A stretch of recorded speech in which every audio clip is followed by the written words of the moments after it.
Good morning student, कैसे हैं आप लोग। आई होप आप सभी अच्छे होंगे। लॉकडाउन का टाइम चल रहा है और आपकी ऑनलाइन स्टडी भी अच्छी चल रही होगी। So welcome to computer science class with Deepak. आज के हमारे टॉपिक्स हैं कमेंट्स क्या होती हैं, डाटा टाइप्स क्या होते हैं, ऑपरेटर्स क्या होते हैं। उनके बेसिस पे हम कुछ एग्जांपल्स करके देखेंगे। तो चलिए टाइम ना वेस्ट करते हुए हम स्टार्ट करते हैं अपने टॉपिक्स। तो फर्स्ट टॉपिक है हमारा कमेंट्स। ठीक है, कमेंट्स के ऊपर चलते हैं। Comments are used to add a remark or a note in the source code. Comments are not executed by interpreter. In a Python, a comments start with hash sign.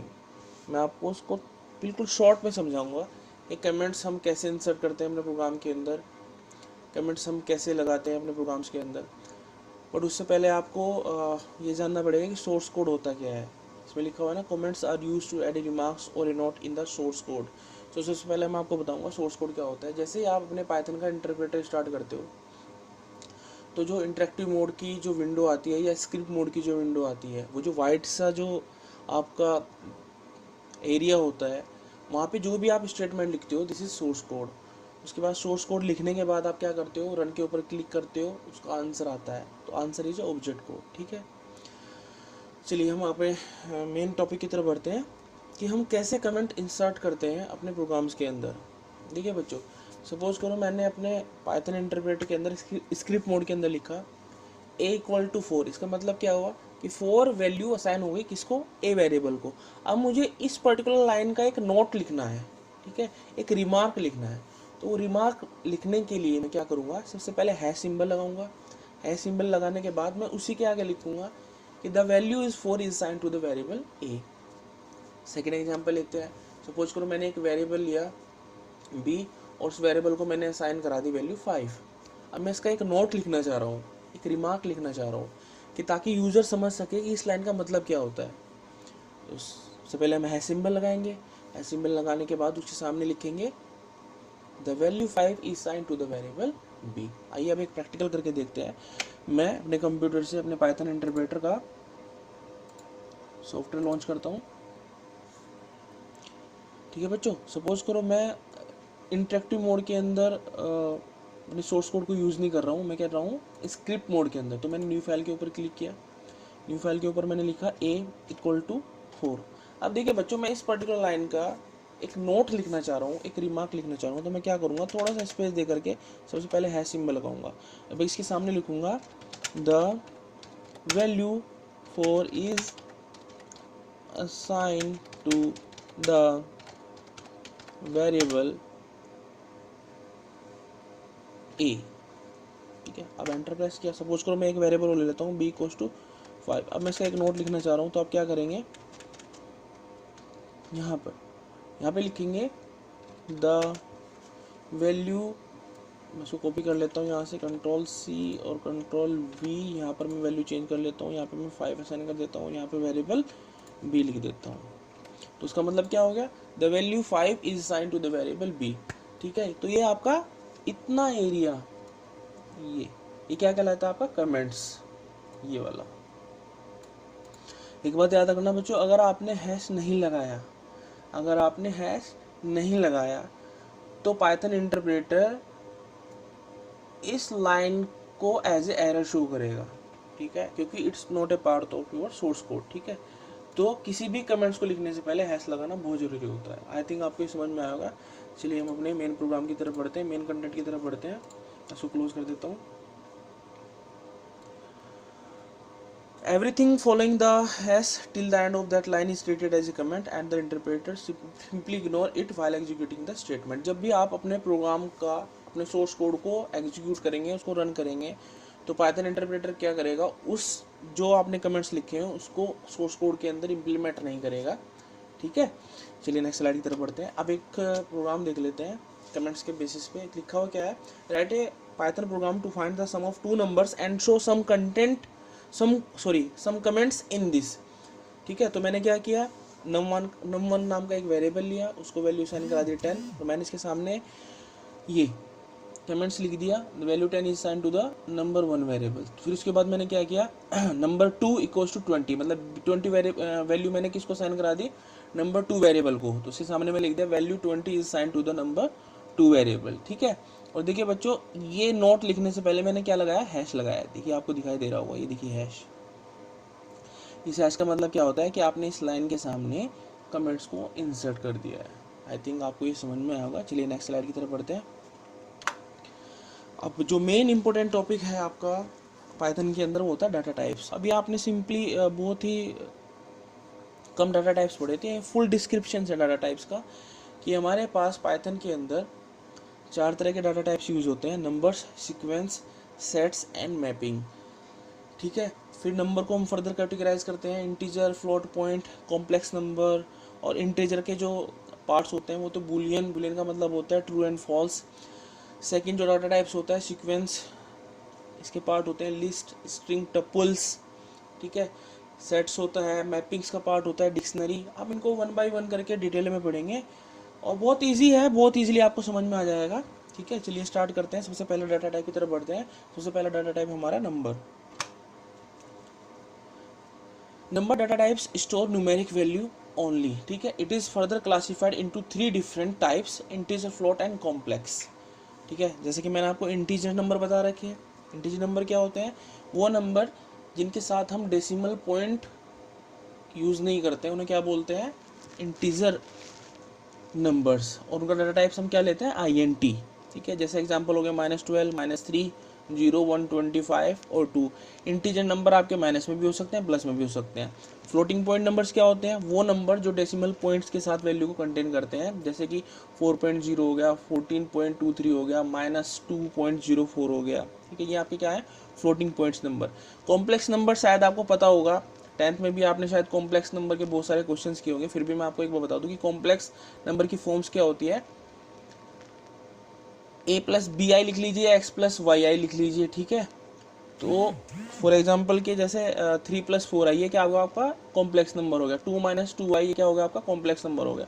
I think आपको complex number के बारे में पता होगा। ठीक है, वैसे इतना कॉम्प्लेक्स नंबर पूछा नहीं जाता है पाइथन के अंदर, फिर भी आपकी नॉलेज के लिए कॉम्प्लेक्स नंबर की जो फॉर्म होती है वो क्या होती है, x+yi या x-yi, ये इसी फॉर्म में होता है। ठीक है, अब मेन जो पार्ट है उसके अंदर जो हम नंबर्स के अंदर जो हम इंटीजर्स लेते हैं, इंटीजर को हम फर्दर डिवाइड करते हैं 2 टाइप्स में। ठीक है, एक होता है आपका ट्रू, एक होता है फॉल्स। आपको पता है ट्रू और फॉल्स क्या होते हैं, ट्रू का मतलब क्या होता है 1 और फॉल्स का मतलब क्या होता है 0। जब आपकी कंडीशन ट्रू होती है तब आपका आंसर क्या आता है 1, जब आपकी कंडीशन फॉल्स होती है तब आपका आंसर क्या होता है 0। ठीक है, मैं एक एग्जांपल बता दूं, जैसे कि आपने 2 नंबर्स को आपस में कंपेयर करना है, उसके लिए आप बुलियन डाटा टाइप्स का यूज़ करेंगे। कैसे, सपोज करो आपकी a की वैल्यू 4 कर दी और b की वैल्यू आपने 5 कर दी, और आपको ये देखना है कि यार दोनों वैल्यू बराबर है, तो आप क्या लिखेंगे, a = b। ठीक है, अब आपका पाइथन कंपाइलर ये चेक करेगा कि क्या दोनों वैल्यू बराबर है। अगर दोनों वैल्यू बराबर नहीं है तो आंसर क्या रिटर्न करेगा, फॉल्स। और अगर दोनों वैल्यू बराबर है तो आपका आंसर क्या रिटर्न करेगा, ट्रू। आइए एक एग्जांपल करके देखते हैं। जैसे कि मैंने नोटपैड स्टार्ट किया, नोटपैड के अंदर मैंने लिखा a = 5 और मैंने लिखा b = 5। अब मैं इन दोनों वैल्यू को आपस में कंपेयर कर रहा हूँ। अगर ये दोनों वैल्यू इक्वल हैं तो आपका आंसर क्या आएगा, ट्रू। एक बात याद रखना बच्चों, आपको t कैपिटल में लेना है। ठीक है, और अगर मैं यहाँ पर वैल्यू चेंज कर दूँ, मैं यहाँ पे लिख दूँ 6, तो अब आंसर क्या आएगा, फॉल्स। ठीक है, तो बेसिकली जो बुलियन डाटा टाइप्स होते हैं ये आपका आंसर 0 और 1 की टर्म्स में देते हैं, मतलब ट्रू एंड फॉल्स की टर्म्स में आपका आंसर देते हैं। अगर दोनों वैल्यू इक्वल हैं तो आपका आंसर क्या होगा, ट्रू। अगर दोनों वैल्यू इक्वल नहीं है तो आपका आंसर क्या होगा, फॉल्स। आई थिंक आपको ये समझ में आया होगा। चलिए नेक्स्ट चीज़ की तरफ बढ़ते हैं। ये थे आपके numbers data types, integer, float, complex और बुलियन डाटा टाइप। अब देखिए बच्चों, इन डाटा टाइप्स के ऊपर हम कुछ एग्जांपल्स करेंगे। अगर हमें ये देखना है कि हमने कोई वेरिएबल नंबर 1 = 10 लिया है, यहाँ पे देखिए नंबर 1 = 10 लिया है, और हमें ये चेक करना है कि इसका टाइप क्या है। ठीक है, इसका टाइप क्या है, वो हम कैसे परफॉर्म करेंगे, इसके लिए आइए एग्जांपल देख लेते हैं। मैं क्या करता हूँ, अपने डेस्कटॉप से अपने पाइथन का सॉफ्टवेयर स्टार्ट करता हूँ और यहाँ स्क्रिप्ट मोड के अंदर मैं स्क्रिप्ट मोड स्टार्ट करता हूँ, न्यू फाइल के ऊपर क्लिक करता हूँ और यहाँ से मैंने पहले से एक फाइल बना करके रखी हुई है डेस्कटॉप के ऊपर ty नाम से। मैं इसको स्टार्ट कर लेता हूँ। देखिए बच्चों मैंने क्या लिखा, नंबर 1 इक्वल टू 10। अब मैंने क्या किया, नंबर 1 को स्मॉल ब्रैकेट्स के साथ इनक्लोज करने के बाद मैंने बाहर लिखा टाइप और इस कंप्लीट स्टेटमेंट को मैंने प्रिंट स्टेटमेंट की हेल्प से प्रिंट करा लिया। आइए इसको रन करके देखते हैं। रन करेंगे तो क्या है, देखिए टाइप क्या लिखा हुआ है, इंटीजर। मतलब क्या हुआ कि आपने जो वेरिएबल लिया हुआ है नंबर 1, उसकी वैल्यू क्या असाइन की है 10। वो किस तरह का है, इंटीजर का है या फ्लोट का है, किस तरह का है, इंटीजर का। तो उसने यहाँ पर ये शो किया हुआ है कि जो आपका वेरिएबल है उसका डाटा टाइप क्या है, टाइप क्या आ रहा है, इंट मतलब इंटीजर। देखिए अब यहाँ पे वैल्यू में चेंज करके देखता हूँ, 10.5 करता हूँ।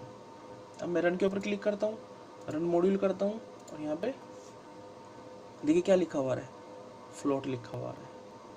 ठीक है, अब मैं यहाँ पर वैल्यू चेंज करके देखता हूँ। मैं यहाँ पे माइनस करता हूँ, मैंने लिखा -10.5। अब रन के ऊपर क्लिक करता हूँ, रन मॉड्यूल के ऊपर क्लिक करूँगा तो आंसर क्या आएगा, फ्लोट। ये देखिए फ्लोट लिखा हुआ है, देखिए फ्लोट लिखा हुआ है। अब मैं क्या करता हूँ, यहाँ पर एक इंटीजर वैल्यू भी चेक कर लेता हूँ माइनस की। दोबारा से मैंने रन के ऊपर क्लिक किया, रन मॉड्यूल किया, ओके किया, क्या लिखा हुआ आ रहा है, ये देखिए टाइप इंटीजर। तो किसी भी डाटा टाइप का टाइप पता करने के लिए आपको क्या लिखना होता है, सबसे पहले एक वेरिएबल असाइन कराइए, उसको कोई वैल्यू असाइन कराइए, अदर माइनस में या प्लस में। ठीक है, उसके बाद टाइप लिखिए, टाइप के साथ ब्रैकेट के अंदर उस वेरिएबल का नाम लिखिए और उसको प्रिंट स्टेटमेंट की हेल्प से प्रिंट करा दीजिए। तो आपका आंसर लिखा हुआ आएगा कि उसका टाइप क्या है, इंटीजर है या फ्लोट है। ठीक है, चलिए हम नेक्स्ट स्टेटमेंट की तरफ बढ़ते हैं। आई थिंक आपको समझ में आया होगा। हमारा एक था बुलियन डाटा टाइप, हमें बुलियन डाटा टाइप भी चेक करना है। बुलियन डाटा टाइप चेक करने के लिए हम क्या लिखेंगे, इंटरेक्टिव मोड में लिखेंगे टाइप और उसके सामने ब्रैकेट के अंदर कैपिटल लिखेंगे T, उसके बाद R स्मॉल, U स्मॉल और E स्मॉल, उसके बाद ब्रैकेट क्लोज कर देंगे। आपका आंसर आएगा टाइप बुलियन मतलब बुल। जैसे इंटीजर का डाटा टाइप क्या होता है, INT, फ्लोटिंग पॉइंट्स नंबर क्या होता है, फ्लोट। ऐसे बुलियन का क्या होता है, BOOL, बुल। ठीक है, आइए इसका प्रैक्टिकल भी करके देखते हैं। मैं अपना पाइथन का सॉफ्टवेयर स्टार्ट करता हूँ। मैं यहाँ पे लिखता हूँ TYPE टाइप और यहाँ पे लिखा मैंने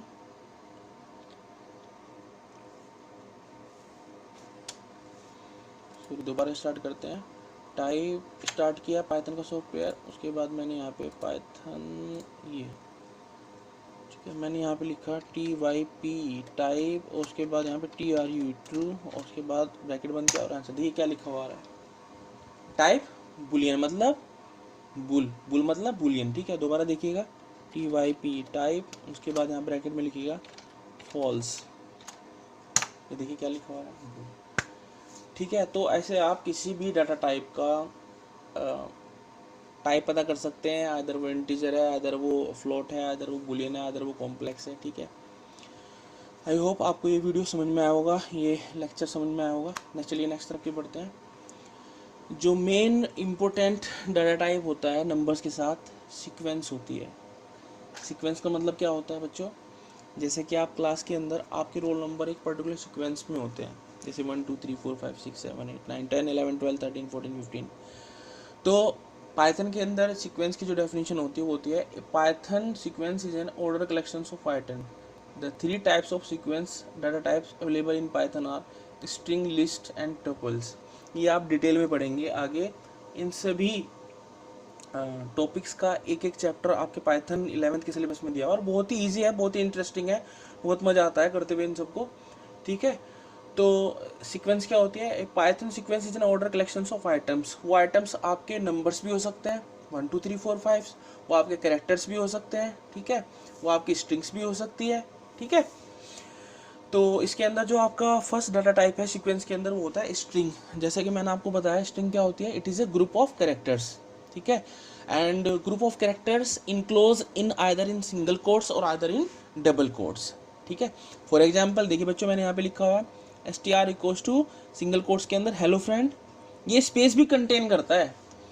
अगर आपसे ये पूछा जाए कि स्ट्रिंग 1 के अंदर स्ट्रिंग 1 की लेंथ कितनी है, तो आप 1 बाई 1 काउंट करते हुए चलोगे हर कैरेक्टर को, आप स्पेस भी इंक्लूड करोगे, तो उसकी लेंथ कितनी होगी, 1 2 3 4 5 6 7 8 9 10 11 12, कितनी लेंथ होगी इसकी, 12, ठीक है। चलिए, तो बात की बात है, जब आप स्ट्रिंग को डिटेल में पढ़ेंगे अपने पाइथन के अंदर क्लास 11 के अंदर, तो आपको और अच्छे तरीके से समझ में आएगा। बट आप ये समझ लीजिए स्ट्रिंग हम कैसे डिनोट करते हैं, कैसे डिक्लेयर करते हैं। तो हम क्या करते हैं बच्चों, एक स्ट्रिंग वेरिएबल या मैंने सपोज करो यहाँ पे स्ट्रिंग वेरिएबल लिया हुआ है str1 इक्वल्स टू, मैंने क्या लिखा हुआ है सिंगल कोट्स के अंदर हेलो फ्रेंड्स। आप किसी भी स्ट्रिंग को आइदर सिंगल कोट्स के अंदर लिखिए, डबल कोट्स के अंदर लिखिए, कोई फर्क नहीं पड़ता है, ठीक है। मैंने यहाँ पर दूसरा एग्जाम्पल क्या लिखा हुआ है, str equal to double quotes के अंदर 452। अब आप यहाँ पे पूछेंगे सर कि 452 तो आपके नंबर्स हैं, तो मैंने आपको क्या बताया था कि जब कोई नंबर्स, कोई इंटीजर नंबर डबल कोट्स के अंदर या सिंगल कोट्स के अंदर इंसर्ट हो जाता है, इंक्लूड हो जाता है, तो वो आपका नंबर नहीं रहता, वो आपका क्या बन जाता है, स्ट्रिंग बन जाती है। आइए प्रैक्टिकल करके देखते हैं। दोबारा से मैं अपना पाइथन का सॉफ्टवेयर स्टार्ट करता हूँ आइडियली, ठीक है। अब मैं यहाँ पर अपना स्क्रिप्ट मोड स्टार्ट करता हूँ, तो मैंने यहाँ पे लिखा str1 इक्वल टू, सपोज करो मैं डबल कोट्स के अंदर HELLO हेलो हेलो फ्रेंड्स। अब मैं क्या करता हूँ, प्रिंट स्टेटमेंट की हेल्प से str1 को क्या करा लेता हूँ, प्रिंट करा लेता हूँ, रन करता हूँ। रन करने से पहले आपसे ये सेव करने के लिए बोलेगा, तो मैंने इसको सेव कर लिया डेस्कटॉप के ऊपर s.py के नाम से, ठीक है, सेव किया। ये देखिए हेलो फ्रेंड्स, आपका आंसर आ गया, ठीक है। अब मैं क्या करता हूँ, इन सबको कमेंट्स बना देता हूँ। कमेंट्स बनाने के लिए क्या बताया था मैंने आपको, हैश सिंबल लगाना पड़ेगा। ये आपके क्या बन गए, अब कमेंट्स बन गए। मतलब ये अब जब पाइथन इंटरप्रेटर, जब आप न्यू स्टेटमेंट लिखोगे तो पाइथन इंटरप्रेटर इन स्टेटमेंट को एग्जीक्यूट नहीं करेगा, क्योंकि ये आपने क्या बना दी, कमेंट्स बना दिया। मैं दूसरा एग्जांपल लेता हूँ, मैंने यहाँ पे लिखा str2 equal to double quotes के अंदर मैंने लिखा 456। अब मैंने इसको प्रिंट स्टेटमेंट की हेल्प से प्रिंट कराया, मैंने यहाँ पे लिखा str2, ठीक है। अब मैं इसको रन कराता हूँ,